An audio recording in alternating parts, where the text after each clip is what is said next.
all'ultima relazione del professor Pierre Jean Lafitte, che tratterà dal punto di vista teorico le radici di due strumenti che sono il Consiglio e la monografia, che fanno parte della nostra tradizione della scuola di Bologna di Andrea Canogaro. Questi due strumenti saranno poi approfonditi dal punto di vista operativo dalla dottoressa Giuliana Santarelli, che ci ha accompagnato nell'ultima fase di questo progetto e che appunto ci consente di proprio ripensare le radici di quanto è stato fondato da 40 anni nell'ambito della nostra scuola. Prima di tutto le voglio ringraziare tutte le persone che hanno fatto possibile questa bellissima occasione di incontro e soprattutto Fabio e tutte le persone, Giuliana Santarelli per la sua invitazione, sì, il suo engagement pédagogique e Emanuele soprattutto perché con questa persona vanno a capire una cosa anche, même si je parle français. Anche se parlo francese. Oui, j'arrête de détruire votre langue que je trouve la plus belle langue du monde. Ah, il y en a qui comprennent. A danneggiare la vostra lingua che è la più bella del mondo. Alors, voilà la transition. Alors, je voudrais faire une transition avec ce qu'ont dit mes collègues, d'abord en m'excusant de mon retard et en les remerciant de tout ce qu'ils ont dit, Maurizio, Cristina e Antonio. Vorrei fare una piccola transizione riguardo quello che hanno detto i miei colleghi, Maurizio, Cristina e Antonio, che hanno fatto una interessantissima introduzione. Alors en fait, ils ont fait un magnifique plaidoyer pour la différence et l'hétérogénéité qui sont les valeurs humaines les plus importantes. Hanno fatto una bellissima introduzione per la differenza e l'eterogeneità che costituiscono il valore umano, etico, il più importante. Moi, je vais essayer de commencer à répondre à la question comment on fait ça, comment on la respecte. Vorrei proprio cominciare per domandarmi come facciamo a rispettare ciò. En effet, ces valeurs, il faut les défendre contre notre propre tendance à vouloir être tous pareils.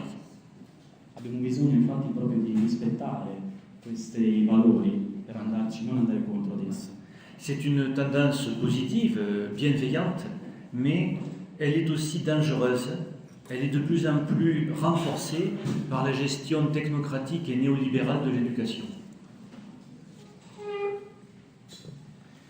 Elle est de plus en plus elle est dangereuse parce qu'elle est de plus en plus renforcée. È una tendenza sempre più difficile e pericolosa, proprio perché va contro a quella che è la gestione tecnocratica corrente nell'ambito dell'educazione. Non, elle est renforcée.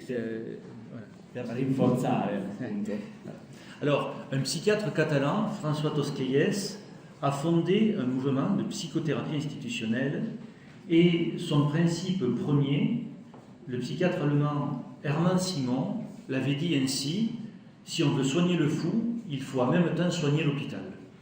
Uno psichiatra catalano, François Tosquelles, ha fondato il movimento della psicoterapia istituzionale. Il suo primo principio,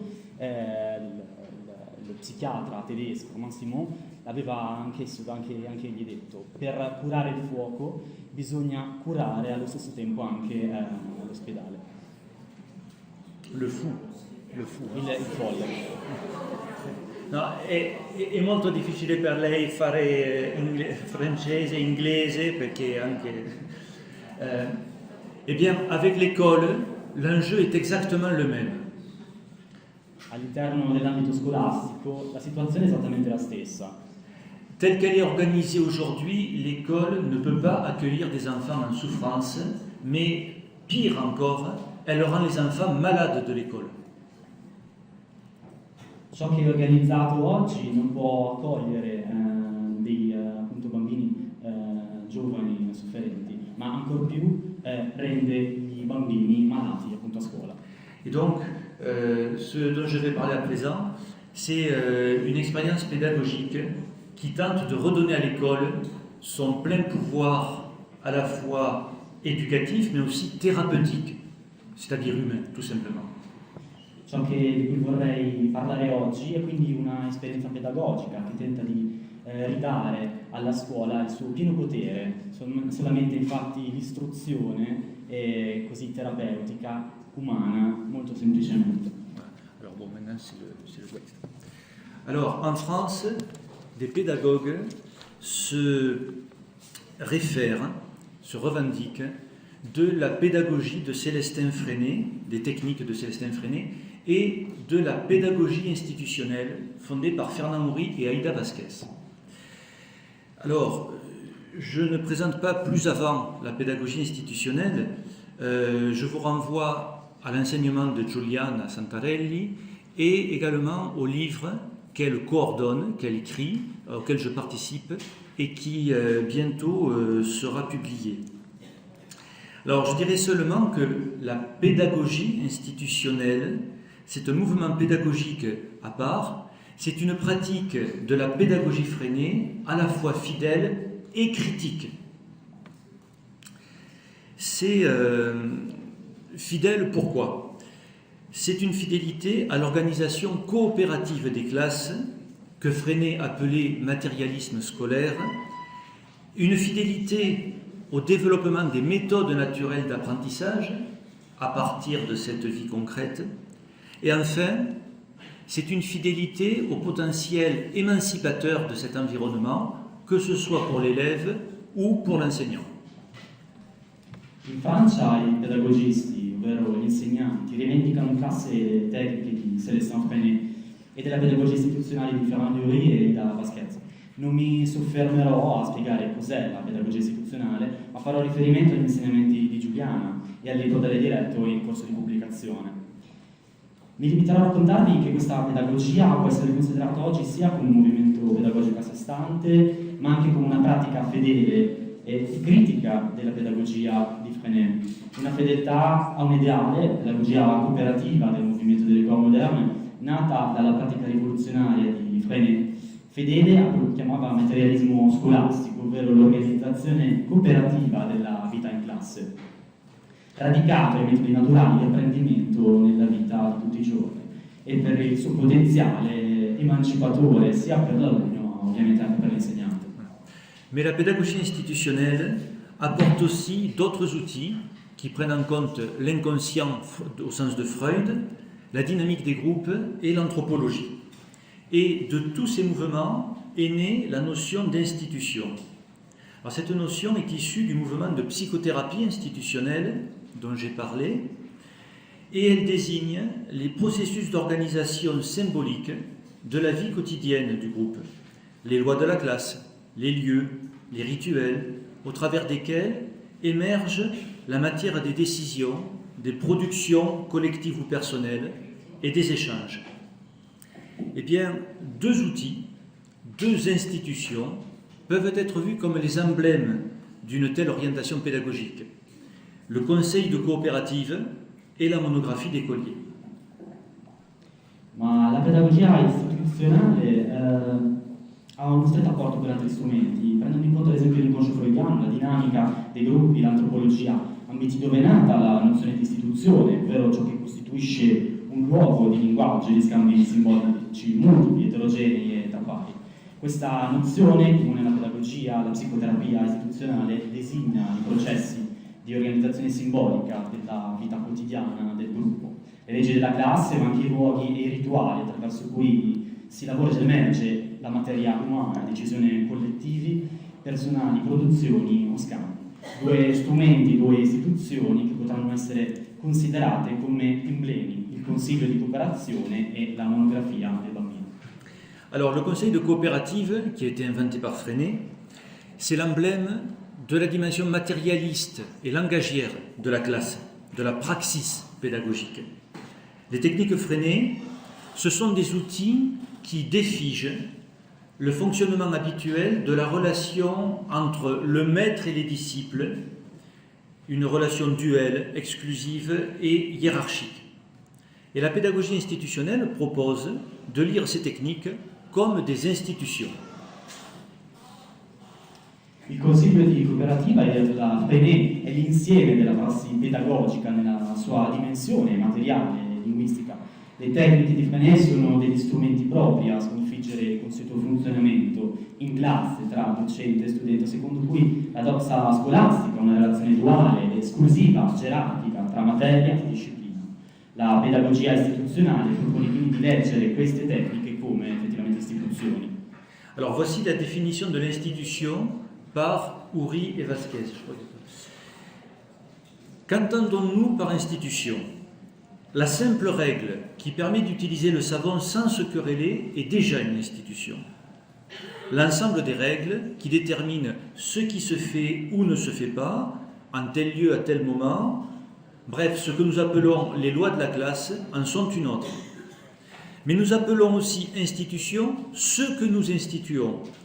La définition des lieux, des moments, des statuts de chacun suivant son niveau de comportement, c'est-à-dire selon ses possibilités, les fonctions, les rôles, les diverses réunions, les rites qui en assurent l'efficacité, etc. Nous pensons qu'il est possible d'institutionnaliser le changement, c'est-à-dire de faire en sorte que ce changement soit permanent. Si le conseil, lieu de parole, est aussi un lieu de pouvoir, si régulièrement tout est remis en question, il est possible que la classe groupe vive. Ecco la definizione chiara e complessa di istituzione elaborata da Vasquez e Houry. Cosa intendiamo con istituzioni? La mera regola che permette di utilizzare il sapone senza accapigliarsi è già un'istituzione, l'insieme di regole che determinano ciò che si fa, ciò che non si fa in un certo luogo, in un certo spazio, in un certo momento, ciò che chiamiamo le leggi della classe ne sono un esempio. Ma chiamiamo istituzione anche ciò che noi stessi istituiamo, la definizione dei luoghi, dei momenti, degli stati di ognuno di noi che seguono un livello di comportamento, cioè secondo le proprie possibilità, funzioni, servizi, posti, responsabilità, ruoli, presidenze, segreteria, le riunioni, con i capiclassi, classi per livelli rituali che ne assicurano l'efficacia. Pensiamo che sia possibile istituzionalizzare il cambiamento, ovvero far sì che il cambiamento sia permanente. Se il Consiglio, il luogo di parola e anche un luogo di potere, se regolarmente tutto è messo in discussione, allora è possibile che effettivamente il gruppo classe viva. Alors, la complexité de la classe coopérative est très grande et freinée, pour l'expliquer, la comparer à une discipline de navire. Le problème, c'est que la discipline, ça peut être quelque chose de très dangereux. Et institutionnaliser le changement, c'est faire que cette discipline ne devienne pas une dictature de la majorité ou d'une oligarchie, mais préserve la liberté, le pouvoir et la responsabilité de chacun, et cela par une maîtrise commune de la loi. En d'autres termes, c'est ce qu'on appelle une démocratie directe.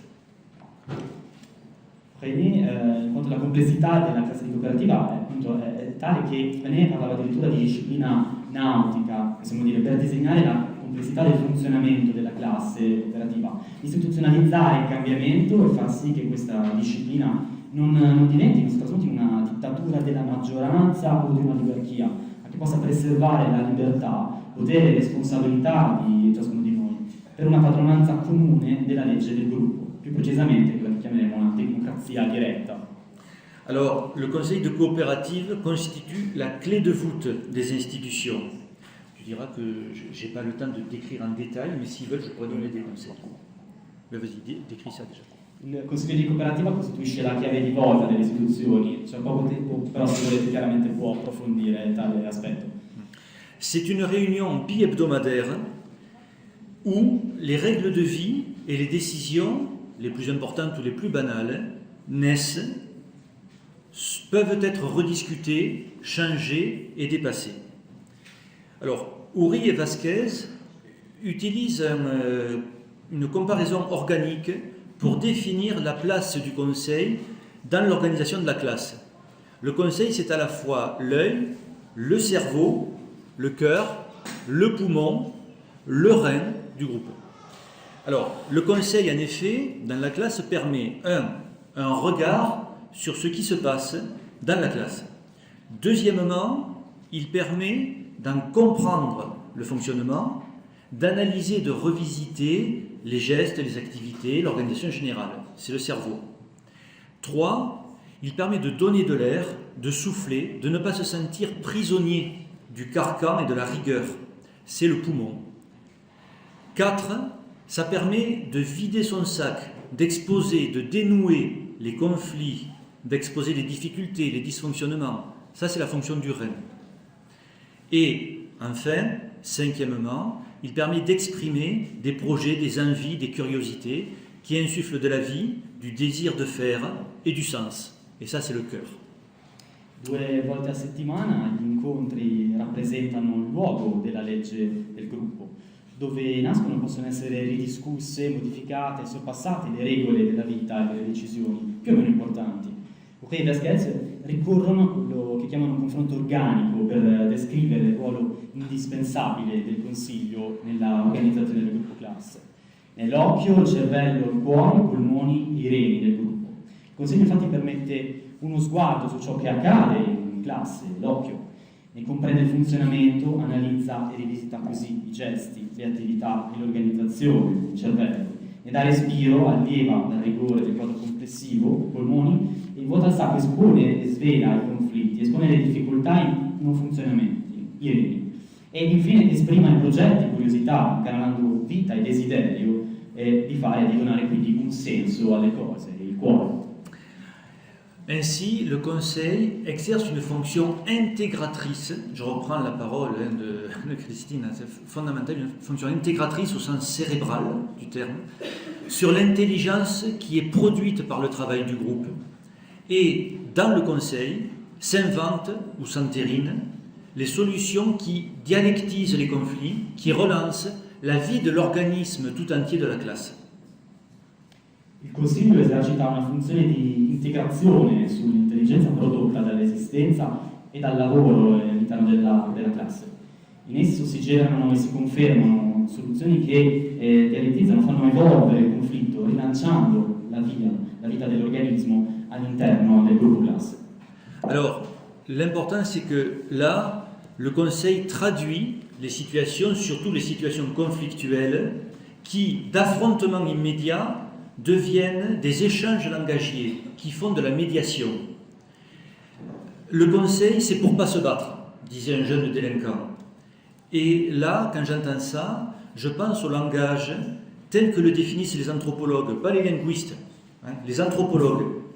C'est-à-dire que le langage, c'est la loi symbolique qui fait de nous des êtres humains. Il ne faut pas confondre le conseil avec un lieu de débat où chacun donne son avis sur n'importe quoi. On est là pour trouver des solutions en vue d'une vie riche et complexe. Et l'adage sérieux de toute praxis pourrait être « Tu veux de la liberté, alors on te donne de l'organisation ». Il Consiglio traduce da voce alle situazioni, soprattutto quelle conflittuali, degli avvenimenti immediati, scambi linguistici che fanno mediazione. Il Consiglio non è lavoro per battersi, per scontrarsi, diceva un giovane delinquente. Io penso al linguaggio come lo definivano gli antropologi, la legge simbolica che fa di noi esseri umani. Non bisogna confondere il Consiglio con un luogo di dibattito dove ciascuno può dare la propria opinione su qualsiasi tipo di soggetto. Si troverà per trovare soluzioni in vista di una vita più ricca, più complessa.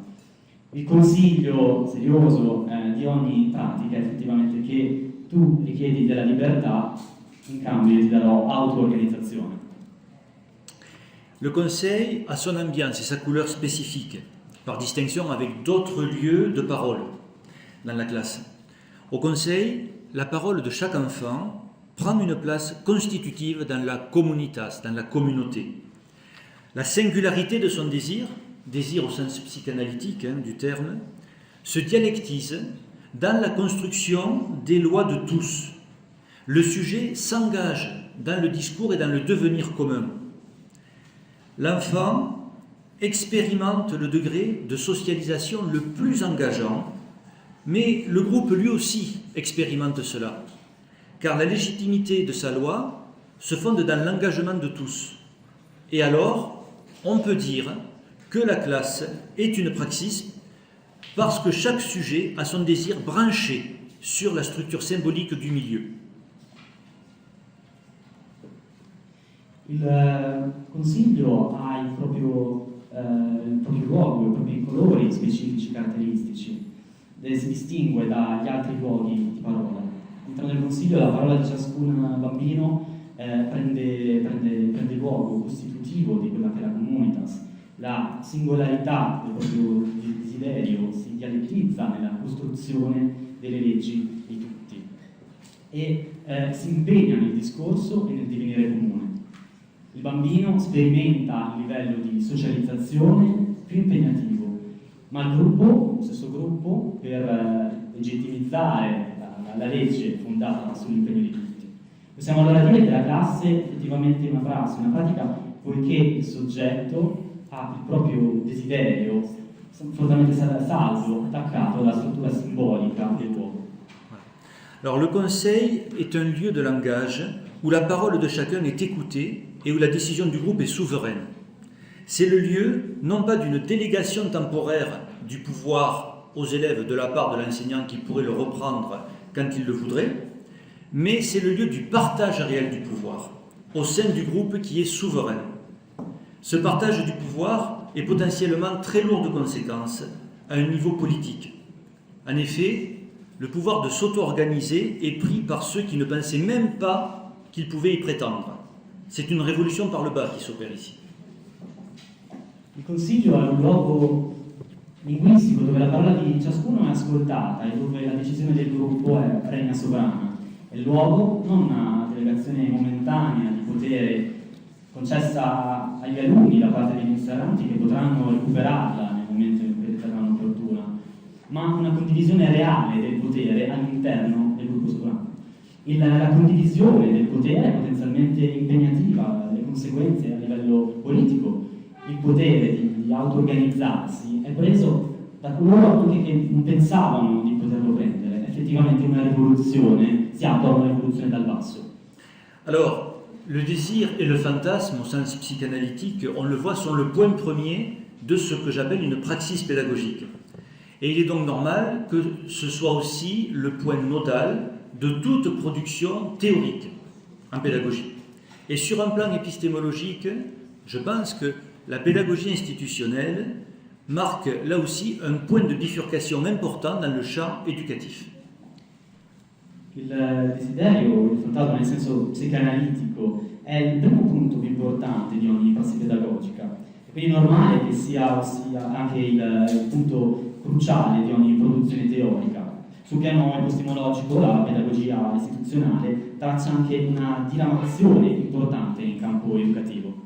Alors, on a souvent dit que la pédagogie institutionnelle avait été une entrée décisive dans la boîte à outils des pédagogues des sciences humaines, et en particulier la psychanalyse, la dynamique des groupes et l'anthropologie. Alors, toutefois, la classe ne mime pas un cabinet de psychanalystes avec 25 divans. Elle n'essaie pas de jouer à être une tribu amazonienne. La spécificité de la bouture qui se crée entre pédagogie et psychanalyse, c'est de n'être absolument pas une application de la psychanalyse ou de l'anthropologie. Les praticiens prennent en compte tous les outils d'analyse qui les aident à travailler efficacement, mais selon la logique de leur propre praxis, selon le quotidien de la classe. Et de là naît à la fois un cabossage et une fertilité réciproque, tant sur le plan théorique que pratique. Si dice spesso che la pedagogia istituzionale avesse segnato un'entrata decisiva negli strumenti dei pedagogisti e delle scienze umane, in particolare della psicanalisi, la dinamica dei gruppi e l'antropologia. Tuttavia la classe non imita uno studio di psicanalisi con i suoi divani, ma non si riduce a una tribù amazonica isolata. La specificità di questa talea è che non è di non essere affatto un'applicazione. I professionisti prendono in conto tutti gli strumenti di analisi che possono aiutare a lavorare efficacemente secondo la logica propria della propria prassi, del loro quotidiano all'interno della classe. Da lì che nasce un incontro-scontro e una fertilità anche reciproci, sia sul piano teorico ma tanto su quello pratico. Alors, parmi ces modalités de travail entre enseignants, la plus fondamentale, c'est le moment d'élaboration collective de monographie autour d'un enfant ou d'un groupe d'enfants. Alors, comment ça se passe? Un enseignant décide d'apporter un matériau de sa classe qu'il souhaite travailler avec le groupe de collègues. Quelque chose de singulier qui mérite qu'on le pense ensemble. À partir d'une histoire qui généralement retrace l'évolution d'un enfant, une pensée se construit à travers la parole de chacun, la libre association, des questionnements, etc. Attraverso queste modalità di lavoro tra gli insegnanti, la più importante è il momento di elaborazione collettiva delle monografie attorno appunto al bambino, oppure un gruppo appunto di adulti. Un insegnante decide di apportare il proprio materiale in classe, il materiale con cui vorrebbe appunto insegnare insieme al proprio gruppo di colleghi, qualcosa di singolare, di particolare che merita appunto studiare insieme. A partire da questa storia che generalmente traccia l'evoluzione del bambino, dell'alunno, un pensiero si costruisce attraverso la parola di ciascuno, libere associazioni, domande, curiosità. Alors, les monographies d'écoliers forment la part majeure de la littérature de la pédagogie institutionnelle, non seulement par leur qualité, mais leur quantité, pardon, mais parce que leur discours porte l'éthique de cette pédagogie. Et ces monographies se distinguent des productions des sciences de l'éducation sur plusieurs plans. Le monografie del bambino formano la parte più rilevante della letteratura della pedagogia istituzionale. La maggiore non solamente per la quantità, ma poiché anche il loro discorso riguarda l'etica di questa pedagogia. Queste monografie si distinguono dalle produzioni delle scienze dell'educazione su diversi livelli. Alors avant tout, la monographie est irréductible à la méthodologie des sciences expérimentales. Sa narration chronologique est tissée étroitement avec des propositions conceptuelles. On ne peut la réduire à une illustration narrative ou didactique d'une rationalité sous-jacente qui, elle, relèverait d'une théorisation supposée plus scientifique. Une monographie n'est pas plus... Vas-y. Prima di tutto la monografia non è riducibile alla metodologia delle scienze sperimentali. La sua narrazione cronologica è strettamente legata a proposizioni concettuali. Non possiamo ridurla a una narrazione cronologica legata appunto alle proposizioni concettuali, che rilevano a relazioni sottostanti, rilevano a teorie presumibilmente più scientifiche. Une monographie, ça n'est pas non plus la vérification d'une hypothèse antérieure à l'enquête que mènerait un chercheur dont la méthodologie serait supérieure parce qu'elle vise l'objectivité d'une science. L'auteur, c'est le praticien. Il n'a pas à faire semblant d'inventer une question ou de la reformuler de façon sophistiquée, puisqu'elle s'impose à lui tous les jours. Il n'a pas à faire semblant d'ignorer a priori des réponses que sa classe a déjà bien été obligée d'inventer. Una monografia non è più effettivamente la verifica di un'ipotesi anteriore a una ricerca che conduce un ricercatore, la cui metodologia dovrebbe essere superiore poiché ha obiettivi scientifici. L'autore è il professionista, non deve fingere di inventare o di formulare in modo più sofisticato domande che effettivamente arrivano tutti i giorni, né ignorare a priori risposte che la classe è stata obbligata appunto ad inventare. Les praticiens pédagogiques sont eux-mêmes les théoriciens de leur propre pratique. Dans une épistémologie pratique, dans cette épistémologie des monographies, le sujet, qu'il soit collectif ou individuel, est son propre interprétant. Ce qui importe, c'est que la fonction interprétante ne lui échappe jamais. L'enseignant ou les élèves ne sont pas les souris de laboratoire d'un chercheur supposé savoir.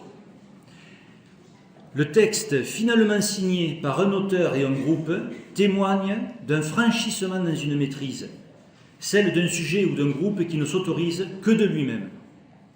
I professionisti pedagogisti sono essi stessi teorici della propria pratica. In una epistemologia pratica i soggetti, collettivi o individuali, personali, sono essi stessi interpretano questi ruoli. Ciò che importa è la funzione interpretativa che non sfugga. Non sono topi di laboratorio all'interno di uno studio di un ricercatore. Il testo finalmente firmato da un autore e da un gruppo testimonia effettivamente il raggiungimento di una padronanza, quella di un soggetto o di un gruppo che non si autorizza che da se stesso. Le but, c'est de produire une double pertinence. Une pertinence qui concerne les outils conceptuels et pratiques, et une pertinence beaucoup plus subtile, qui consiste à venir remuer le contre-transfert dans lequel l'enseignant se trouve pris dans l'histoire qu'il raconte, et tout cela pour améliorer l'efficacité humaine et pédagogique de l'ensemble de la classe. L'obiettivo è la produzione di una doppia pertinenza, una che concerne gli strumenti concettuali, gli strumenti pratici, dall'altra una un po' più sottile, che consiste a essere spostato verso il campo del controtransfer, verso il quale l'insegnante si trova immerso nella storia, all'interno della storia che racconta. E tutto questo per migliorare la propria efficacità umana, ma anche pedagogica. L'exigence clinique et logique d'une telle théorie demeure entière et, cependant, elle refuse d'acquérir le statut de généralité. Alors, en fait, la monographie, c'est l'art de la singularité. Tu dis que je ne peux pas, il faut que je coupe ce passage. L'esigenza clinica e logica di una tale teoria resta intatta, nonostante ciò rifiuta di acquisire uno status di generalità. La monografia necessiterebbe chiaramente di più tempo per essere trattata, ma non sarà possibile. La seule chose que je veux dire, c'est que la monographie, c'est un art de l'interprétation. C'est un art qui déchaîne la vérité, comme dit Lacan. La monografia, quello che posso dire, è un'arte di interpretazione che, come diceva Lacan, svela effettivamente l'interpretazione. Voilà. Et c'est pourquoi un décret officiel ou une conférence académique ne pourra jamais décrire vraiment ce que c'est que la pédagogie institutionnelle. Ed è per questo che insegnamenti, leggi o accademici non potranno mai effettivamente spiegare cos'è la pedagogia istituzionale. Pourtant, je crois que on peut penser à ce que Lacan disait une fois à Fernand Houry: la monographie est sans doute le seul langage possible en pédagogie. Nonostante ciò possiamo comunque dire ciò che Lacan e Houry, proprio il soggetto delle monografie, dicevano, ovvero che senza dubbio è il solo linguaggio possibile in pedagogia. Alors, nos deux emblèmes, la pédagogie, enfin le conseil de coopérative et la monographie, peuvent être posés en miroir et témoigner de ce qu'une même éthique relie tous les lieux où la pédagogie institutionnelle existe. Le conseil opère une fonction d'analyse institutionnelle au sein même de la classe. Et la monographie, en dehors de la classe, fonctionne elle aussi comme une institution. Les lieux où se fomente la pensée pédagogique participent de la même éthique que celle qui règne dans les classes. Il Consiglio opera una funzione di analisi istituzionale all'interno, nel cuore della classe. La monografia essa stessa può automatizzarsi da essa ed è considerata come una istituzione, il luogo dove si sviluppa il pensiero pedagogico dei partecipanti con la stessa etica che regna all'interno della classe. Le conseil, c'est le lieu où le groupe ne s'autorise que de lui-même pour décider de son travail et de son existence. Là, le groupe accède au statut politique de peuple, dans le cadre restreint et lucide mais souverain de leur classe. La monographie, elle, c'est l'élaboration collective, mais aussi un texte libre, où un enseignant, porté par le groupe, accède au statut épistémologique d'auteur, et où sa subjectivité accède, elle aussi, au courage de ne s'autoriser que d'elle-même et des autres praticiens. Ainsi, sur les plans à la fois politiques et épistémologiques, se joue l'accès à une dignité existentielle, ce que Lacan appelle le discours du maître. Il Consiglio è il luogo dove il gruppo non autorizza un autorità tutela se stesso per decidere del proprio lavoro e della sua esistenza. Proprio lì il gruppo accede a uno status politico delle persone del gruppo nel quadro ristretto e lucido ma sovrano della propria classe. La monografia è effettivamente l'elaborazione collettiva, ma anche un testo libero dove l'insegnante è portato dal gruppo e può accedere allo status epistemologico dell'autore, dove la propria soggettività accede a un coraggioso di autorizzarsi, appunto, al coraggio di autorizzarsi da se stessa e ad altri professionisti. Inoltre, sul piano politico e epistemologico, ciò permette l'accesso a una dignità esistenziale, ciò che Lacan chiamava il discours du maître, il discorso del maestro.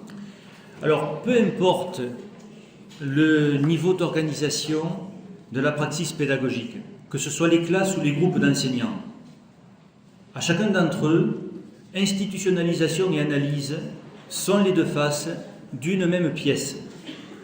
Peu importe le statut ou l'âge, peu importe que l'on soit enseignant ou élève, enfant ou adulte, une praxis est une affaire de praticien et le sujet, qui qu'il soit, n'a pas d'âge. Poco importa allora il livello di organizzazione della prassi pedagogica, la classe e il gruppo di insegnanti. A ciascuno di loro, istituzionalizzato e l'analisi, sono effettivamente le facce della stessa medaglia. Poco importa lo status o l'età, poco importa se sono insegnanti o se sono alunni. Una prassi è effettivamente un compito dei professionisti e i soggetti, qualunque siano, non hanno età. Et c'est pourquoi les praticiens pédagogiques, j'y insiste, ce sont autant les enfants que les adultes. Et sur ce tout dernier point, je me permets de rectifier la traduction que mes amis ont fait du titre de cette conférence. Je n'avais pas dit le peuple libre des enseignants, j'avais dit le peuple libre des praticiens. Eh bien, croyez-moi, c'est un ancien élève de classe coopérative qui vous parle. Et la part la plus enfouie, la plus précieuse du savoir que j'ai essayé aujourd'hui d'évoquer avec vous repose dans cette aube, la classe, qui continue d'éclairer mes cheminements hasardeux 35 ans plus tard, jusqu'à aujourd'hui, avec vous, et je vous remercie de m'avoir supporté.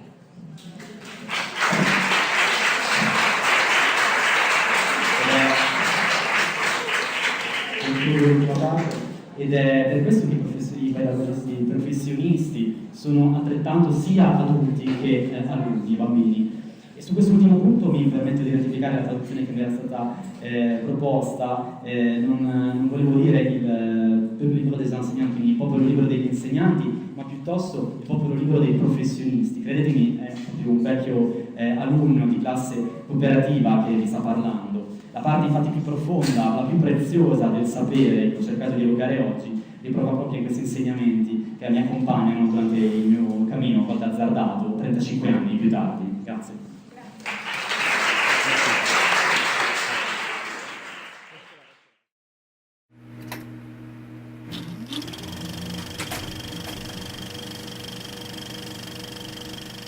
Yeah.